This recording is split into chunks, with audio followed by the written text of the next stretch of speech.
तिरुपति बालाजी में प्रसादम में पशुओं की चर्बी मिलने के बाद से देश भर के सभी मंदिरों में अब ये मांग की जा रही है कि उनके मंदिर का भी प्रसाद जो है चेक किया जाना चाहिए।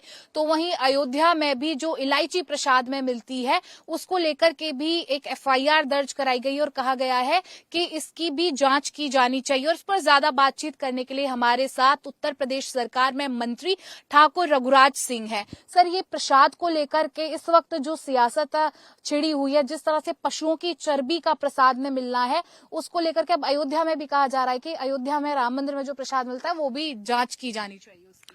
देखिए समीक्षा जी, यदि किसी ने जांच के लिए कहा है तो जांच करने में कोई परेशानी इसलिए नहीं होनी चाहिए कि यदि हम अच्छे हैं और सही हैं अपने मार्ग पे, तो जांच के लिए हमेशा हमको तैयार रहना चाहिए। जैसे तिरुपति बालाजी में मैं हर वर्ष जाता हूं और मेरी खुद मेरे दिल को, मेरे परिवार को, मुझको ऐसी ठेस पहुंची क्योंकि प्रसादम मैं 10-15 लड्डू लेके आता हूं। मैं अभी आपको बता ही रहा था कि लोग यहाँ से जब घर तक जाता हूं तो मेरे पास एक लड्डू रह जाता है। तो क्या ऐसा नहीं है कि लड्डू नहीं मिल रहे लोगों को?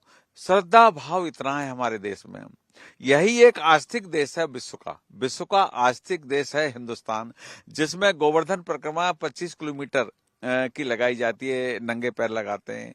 7.5 किलोमीटर की राधा रानी की परिक्रमा लगाई जाती है और 7.5 किलोमीटर की वृंदावन की परिक्रमा बिहारी जी की लगाई जाती है। तो ये सब हमारा श्रद्धा भाव वाला देश है और हम लोग बड़े श्रद्धावान हैं, आस्तिक लोग हैं। हम लोग नास्तिक लोग नहीं हैं, क्योंकि बाकी विश्व में आप देख रही हैं नास्तिक लोग ज्यादा मिलेंगे, आपको 60% नास्तिक मिलेंगे। तो हमारा हिंदुस्तान में तो 90% आस्तिक है, लेकिन यहाँ भी 10% नास्तिक होने लगे हैं, जो कि भगवान के भाव को और भगवान के भजन को समझने को तैयार नहीं होते। तो इसलिए मुझे भी आघात लगा जब तिरुपति बालाजी का मैंने सुना कि प्रसादम में भी मिलावट हो सकती है, तो मुझे बड़ा भारी आघात लगा। क्योंकि मैं भी वेजिटेरियन हूं, तो मुझे ऐसा लगा कि चर्बी हम लोगों को खिला दी गई। अब मैं तो हर वर्ष ही जाता हूं, तो बड़ा कष्ट हुआ, मुझे आत्मिक आघात लगा। और मैं भगवान से प्रार्थना करता हूं कि ऐसी सरकारों को सद्बुद्धि दे जिन्होंने पहले ऐसे घोटाले प्रसादों में भी किए हैं। और हम तो ये चाहते हैं हमारी भी जहां सरकार है वहां भी जांच होनी चाहिए, उसमें कोई बुराई नहीं है। जांच करने में कोई बुराई इसलिए नहीं है क्योंकि प्रसाद एक बड़ा आस्था का केंद्र बिंदु है। तो प्रसाद के लिए हम लोग थोड़ा थोड़ा थोड़ा करके सबको बांटते हैं, और इसी कारण बांटते हैं। और श्रद्धा भाव से सामने वाला भी हाथ फैला के लेता है।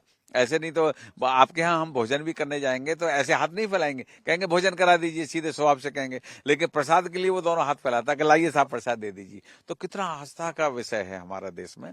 तो इसलिए इसके साथ जो भी मान मर्यादा को पूरे हिंदुओं के प्रति पहुंची है, और ऐसे लोगों को भी सजा होनी चाहिए जिन्होंने मिलावट की, जिन्होंने धन कमाने का एक ऐसा स्रोत सोचा कि हिंदुओं की आस्था से खेला जाए।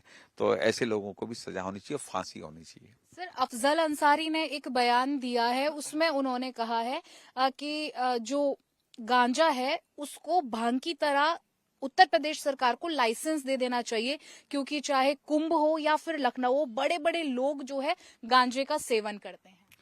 ऐसा यदि अफजल अंसारी ने कोई ठेका ले लिया भांग का, गांजा का, तो आदरणीय मुख्यमंत्री से निवेदन करेंगे, पूछेंगे कि ये करना चाहिए कि नहीं करना चाहिए। क्योंकि अफजल अंसारी या तो ठेकेदार हो गए गांजे के, हमें ऐसा लग रहा है। तो उनका जो भाव है और वो कब से पीते हैं ये भी वो बताएं कि गांजा पीना उन्होंने प्रारंभ कब से किया है। क्योंकि ये सब चीजें इनको हिंदुओं के विषय में नहीं बोलनी चाहिए। यदि हमारे महान पुरुष या महात्मा जो वो लगाते हैं, ध्यान लगाते हैं, वो अगर लेते भी होंगे तो भांग वगैरह लेते होंगे, हमें इस विषय में कोई वो नहीं है। क्योंकि हमारे धर्म में भी हमारे भगवान शिव के ऊपर भी भांग चढ़ाई जाती है। लेकिन दूसरे के धर्म के प्रति बोलना और अपने धर्म में अगर जरा भी कुछ कह दो तो कितना मिर्ची लगती है उन लोगों को, तो उनको नहीं बोलना चाहिए। वो अपने सीमा में और अपनी हद में रहना चाहिए अफजल को। सर, राहुल गांधी जिस तरह से विदेशों में जाकर के विवादित बयान देते हैं, चाहे वो आरक्षण को लेकर के हो या फिर सिखों को लेकर के हो, और संविधान को खतरे में वो बताते हैं, इस बारे में आपका क्या कहना है? क्योंकि जब से वो आए हैं उनसे माफी की मांग की जा रही है, कई बीजेपी के लोगों की तरफ से कहना है कि उनका पासपोर्ट ही रद्द कर देना चाहिए। इस बारे में आपका क्या कहना है? देखिए राहुल जी आतंकवादियों के समर्थन में बैठेंगे, पन्नू से मिलेंगे अमेरिका में, और एलेना उमर से जो आदरणीय प्रधानमंत्री का विरोध करती है, बायकॉट करती है, ऐसे विरोधियों से, विरोधी जो पीओके कहती है, कश्मीर को कहती है कि पाकिस्तान का अंग है, ऐसे लोगों से मिलेंगे तो ये देश विरोधी ताकतों से मिलके राहुल गांधी क्या दर्शाना चाहते हैं, मैं आपके माध्यम से पूछना चाहता हूं कि जिनेवा में आदरणीय इंदिरा गांधी जी के समय में जिनेवा में उनके पास कोई नेता ऐसा नहीं था, तो हमारे देश के विपक्ष के नेता थे हमारे आदरणीय अटल बिहारी वाजपेयी जी,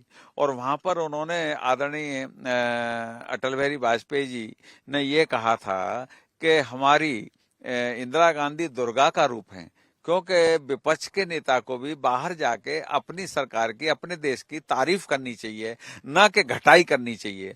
और जो अपने देश की देशद्रोहिता के लोगों से मिलेंगे, ऐसे लोग स्वयं अपराधी हैं, स्वयं कटघरे में आते हैं, डिवाइड एंड रूल वाली पॉलिसी अपना रहे हैं। जो अंग्रेज, गोरे अंग्रेज चले गए, काले अंग्रेज रह गए हैं, तो ये उनमें से हैं का डिवाइड एंड रूल वाली पॉलिसी अपना रहे हैं।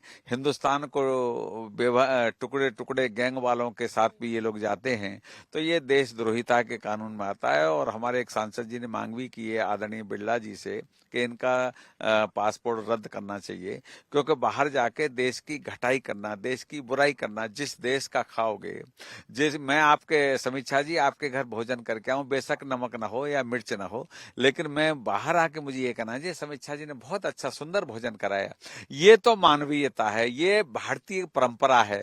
लेकिन ये नहीं है कि हिंदुस्तान खा के हिंदुस्तान कोई गाली दोगे, तो ये तो अपराधी किस्म के लोग हैं, और ये खुद स्वयं अपराधी हैं। इसलिए मैं तो साफ कहता हूं, जो भी आतंकवादियों का समर्थन करेगा वह स्वयं आतंकवादी है, ये मेरा साफ कहना है।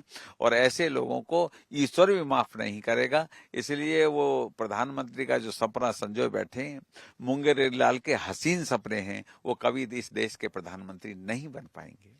हिंदी खबर से बातचीत करते हुए मंत्री ठाकुर रघुराज सिंह ने कहा कि जिस तरह के विवादित बयान राहुल गांधी देते हैं, उनको तो देशद्रोही वाली उपाधि से नवाजा जाना चाहिए, क्योंकि अपने ही देश के खाकर के अपने ही देश की बुराई करते हैं, और ऐसे लोगों को तो भगवान भी माफ नहीं करेगा। कैमरामैन दीपक के साथ समीक्षा चौधरी, हिंदी खबर, दिल्ली।